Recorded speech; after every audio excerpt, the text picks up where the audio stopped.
वाताचे बरेचसे प्रकार असतात आणि त्यातले 5 प्रकारचे असे वात जे आम्ही कॉमनली रुमॅटॉलॉजीमध्ये बघतो, त्याबद्दल ह्या व्हिडिओमध्ये बोलूया. नमस्कार, मी आहे डॉक्टर सुशांत शिंदे आणि रुमॅटॉलॉजी इंडिया ह्या चॅनलमधनं आमचा प्रयत्न आहे, की जास्तीत जास्त लोकांपर्यंत रुमॅटॉलॉजी, वात ह्या विषयाबद्दल योग्य माहिती टाईमात पोचा. जर आपल्याला किंवा आपल्या परिवारामध्ये कोणाला वाताचा त्रास असेल, तर ह्या चॅनलला जरूर सबस्क्राईब करा.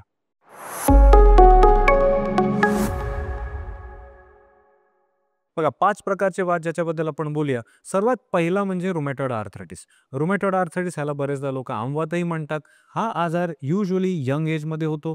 महिलांमध्ये जास्त बघितला जातो आणि ह्याची लक्षणं बऱ्याच सांध्यांमध्ये सुरू होतात, खास करून हातामध्ये. सकाळी उठल्यावर हाताची बोटं कडक होणं, मुठी बंद करायला त्रास होणं, हाताची पायाची सांधे सुजून जाणं, मनगटाला सूज येणं, खांद्याला सूज येणं, खांदे दुखणं, पायाच्या घोट्याला किंवा गुडघ्याला सूज येणं, ही सगळी लक्षणं रुमॅटॉइडची असतात. ही लक्षणं कधी एका सांध्यात तर कधी दुसऱ्या सांध्यात असं पसरत राहतात आणि हा यंग वयाचा आजार आहे हे लक्षात ठेवणं महत्त्वाचं आहे.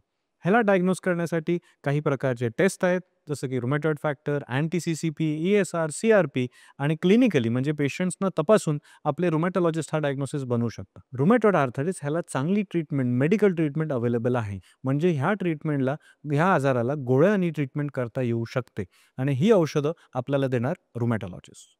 वळूया दुसऱ्या प्रकारच्या वाताकडे आणि तो वात म्हणजे ऑस्टिओआर्थरायटिस, जो युजुअली संधिवात असाही म्हटला जातो आणि ऑस्टिओआर्थरायटिस हा युजुअली होतो गुडघ्यांमध्ये. ऑस्टिओआर्थरायटिस हा वाढत्या वयाचा एक आजार आहे. हा युजुअली 50 नंतर किंवा 60 नंतर लोकांना दिसतो. अगेन हा आजारही महिलांमध्ये जास्त बघितला जातो, कारण कदाचित महिलांचं खाली उठणं बसणं काम जास्त राहिलेलं असतं कमी वयात, त्यामुळे गुडघे लवकर झिजतात.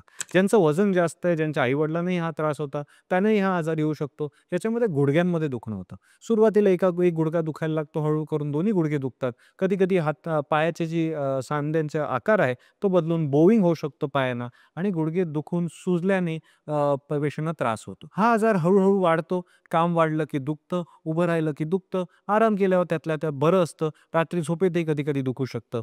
ऑस्टिओआर्थरायटिस हा डिजेनरेटिव्ह आर्थरायटिस आहे. म्हणजे ह्यामध्ये वयाचा, वजनाचा आणि ह्यामुळे सांध्याची होणारी झीज ह्याचा परिणाम आपल्याला दिसतो.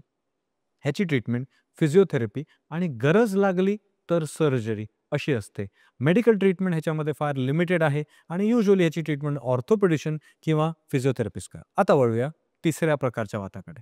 तिसरा वात हा रेअर आहे आणि ह्या वाताचं नाव आहे SLE किंवा सिस्टमिक ल्युपस एरिथेमॅटोसिस किंवा ल्युपस. ल्युपस हा आजार यंग महिलांमध्ये बघितला जातो, साधारणतः 20 ते 40 ह्या वयोगटात. पण हा फक्त सांध्यांचा आजार नाही.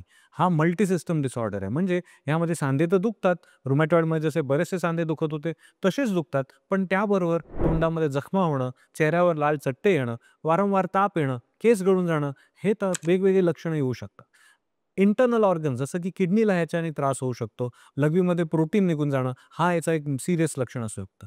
रक्त कमी होऊ शकतं, प्लेटलेट कमी होऊ शकतात आणि असे इतर बरेचसे फीचर्स SLEमध्ये येऊ शकतात. SLE हा सीरियस आजार आहे.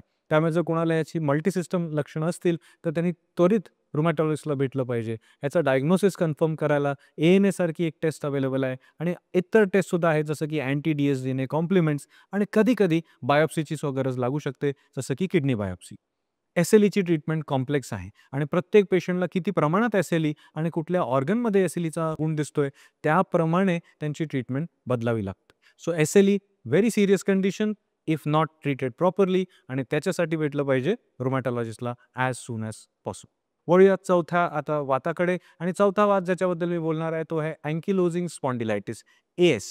अँकिलोजिंग स्पॉन्डिलायटिस हा यंग मुलांमध्ये बघितला जाणारा आजार आहे. इतर वात आपण आतापर्यंत ऐकले ते सगळे मुलींमध्ये किंवा महिलांमध्ये बघितले जातात.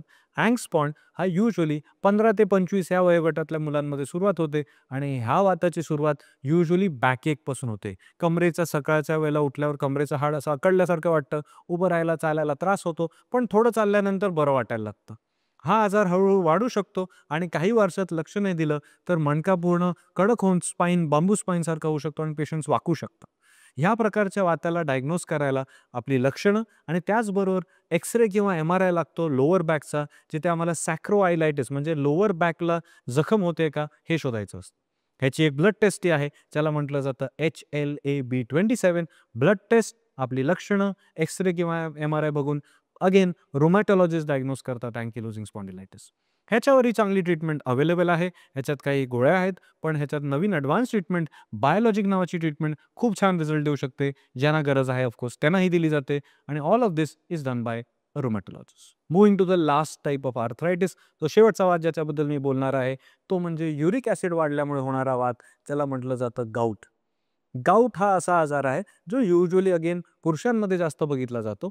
महिलांमध्ये मेनोपॉज नंतर, मेनोपॉजच्या नंतरच्या वयात हा गाऊट येऊ शकतो.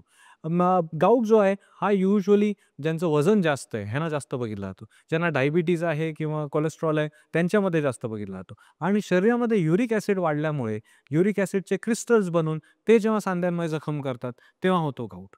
युरिक ॲसिड ज्यांना अल्कोहल कन्झम्पशन, दारू जे पित आहेत त्यांना जास्त होण्याचे चान्सेस आहेत. नॉन-व्हेज इंटेक फार जास्त असेल तर त्यांनाही होण्याचे जास्त चान्सेस आहेत. आणि ऑफकोर्स ज्यांना किडनीचा आजार आहे त्याच्यामुळे ते युरिक ॲसिड शरीरातनं बाहेर नाही काढू शकत, त्यांनाही होऊ शकतो.